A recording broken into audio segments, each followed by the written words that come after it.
Dear students, मैं हूं doctor Mohammad Akram अजीज। अपने चैनल पे आपको खुश आमदीद कहता हूं और अल्लाह ताला से दुआ करता हूं कि वह आपको सेहत व मसरत से माला माल करे। आज की ये वीडियो अल्लामा इकबाल ओपन यूनिवर्सिटी के 1.5 और 2.5 के उन काबिल फ़ख्र तलबा और तालबात के लिए है जो 8613 का रिसर्च प्रोजेक्ट कर रहे हैं और एक्शन रिसर्च के ज़रिए तालीमी तहकीक में सरगर्म अमल है। आपकी पुरजोर फरमाइश पर हमने कोशिश की है कि आपके रास्ते के कांटे निकाल दें। मंजिल तो आपने खुद तय कर दी है। आगे बढ़ने से पहले आपसे इल्तिमास है कि इस चैनल को लाइक करें, शेयर करें, सब्सक्राइब करें और बेल आइकन के बटन को प्रेस करें ताकि आने वाली हर नई वीडियो आप तक पहले पहुंचे। डियर स्टूडेंट्स, इस बुकलेट की फोटोकॉपी करवा लें, फिर उस पर रफ लिखें और अपने सुपरवाइजर को चेक कराएं। इस सेमेस्टर में कोविड-19 के पर्सपेक्टिव में अल्लामा इकबाल ओपन यूनिवर्सिटी ने हर तालिब इल्म को एक ही थीम दिया है, मैनेजिंग चिल्ड्रन एट होम, और इसके साथ साथ 8 सब थीम भी प्रोवाइड किए हैं। इनमें से आपने एक चुनना है जिसमें आपकी इंटरेस्ट हो। अपना सब थीम गूगलाइज करें कि उसका डाटा गूगल पे मौजूद है या नहीं। सब थीम की रोशनी में अपना टॉपिक बनाएं। याद रखिए, आपके टॉपिक से सब थीम रिफ्लेक्ट होना चाहिए। सब थीम के अलावा कोई और टॉपिक आपको फेल करवा सकता है। डियर स्टूडेंट्स, आपकी कॉल्स, आपके मैसेजेस और ईमेल्स में आप पुरजोर फरमाइश कर रहे थे कि 8613 की आसान तरीके से उर्दू में एक वीडियो बना दें, जैसा कि सबकी इशारे में बनाइए। अजीज तलबा और तालिबात, आपने बहुत से सवालात किए जिनके जवाबात दौरान लेक्चर दूंगा, क्योंकि जहां सवाल नहीं होता वहां जवाल होता है और जहां सवाल होता है वहां कमाल होता है। जी, आपका ये सवाल था कि इसे पास्ट टेंस में लिखेंगे या फ्यूचर टेंस में। डियर स्टूडेंट्स, रिसर्च रिपोर्ट हमेशा पास्ट टेंस में लिखी जाती है, जबकि रिसर्च प्रपोजल हम फ्यूचर टेंस में लिखते हैं। आइए प्री क्वेश्चन नंबर 1 की तरफ चलते हैं। डियर स्टूडेंट्स, आपको गूगल पे और कई वीडियोस दस्तयाब हैं जिनको देख के आपको मदद मिल सकती है। उन तमाम लोगों की खिदमत में सलाम पेश करते हुए आइए स्टार्ट करते हैं प्री क्वेश्चन नंबर 1। सबसे पहले, name of the school where the action research was conducted. जिस स्कूल में आप रिसर्च कर रहे हैं, यहाँ पे आप उसका नाम लिखेंगे। इन्होंने रिसर्च की government high school 183 TDA Bhakkar में। इसके बाद overall background of the participants of the project, area, school, socio economic status, occupation, profession, earning trends of the parents, literacy rate, academic quality, and other special traits of the community where the school is situated. आप चाहें तो इसकी 9 headings बना सकते हैं, लेकिन आपके पास जो बुकलेट में स्पेस है वो शायद पूरी ना हो, इसलिए हमने कुछ हेडिंग्स को आपस में मिला दी है। सबसे पहले, overall background of the participants of the project. यहां पे आप लिखेंगे जो स्कूल आपने चुना है। बहुत से तलबा यहां पे गलती करते हैं कि आई सिलेक्टेड। याद रखिए, रिसर्च की जुबान में आई सिलेक्टेड नहीं हुआ करता, द रिसर्चर सिलेक्टेड। जो भी आपने स्कूल चुना है वो यहां पे आप लोग लिख देंगे।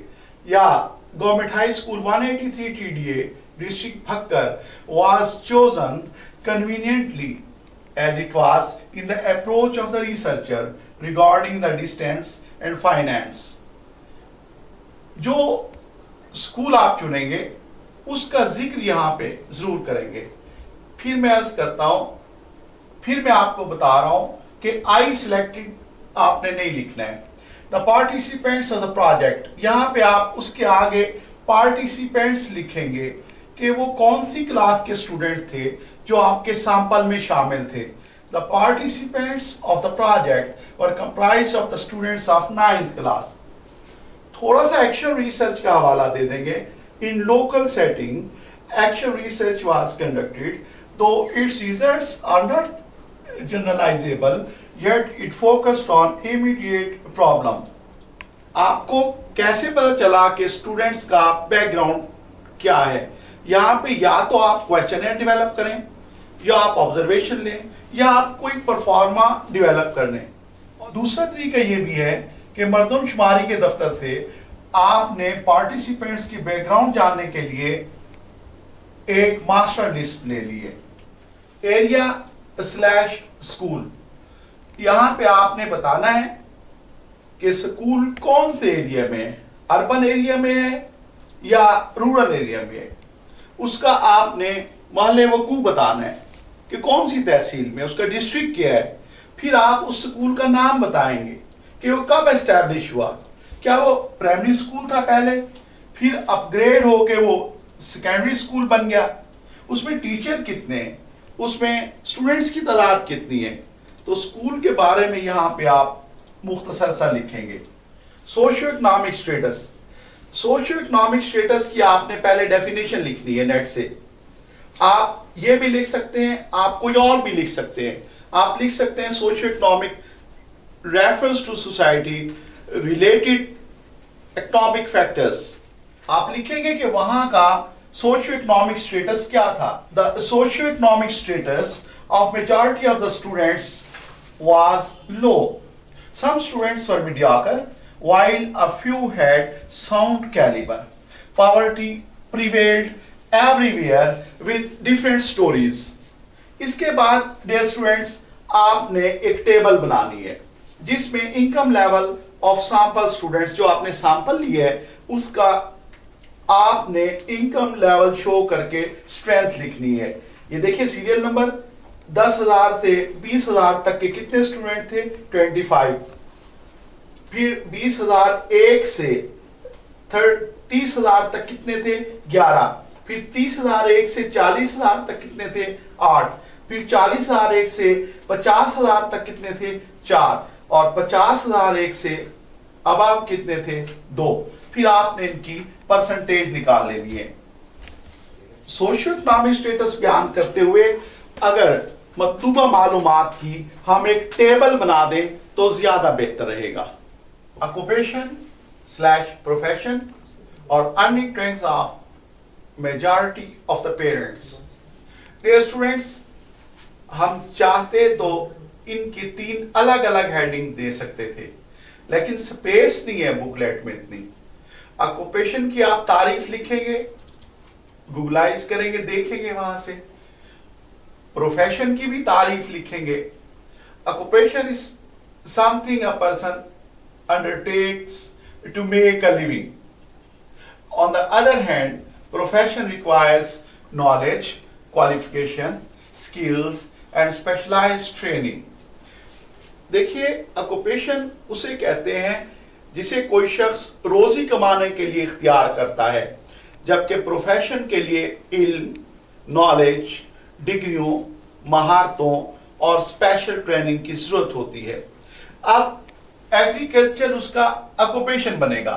आप लिखेंगे agriculture was the fundamental occupation of that rural area. वो जो देहात का इलाका था वहां पे फंडामेंटल ऑक्यूपेशन ज़राअत था, जबकि some people had government job in different departments as a profession।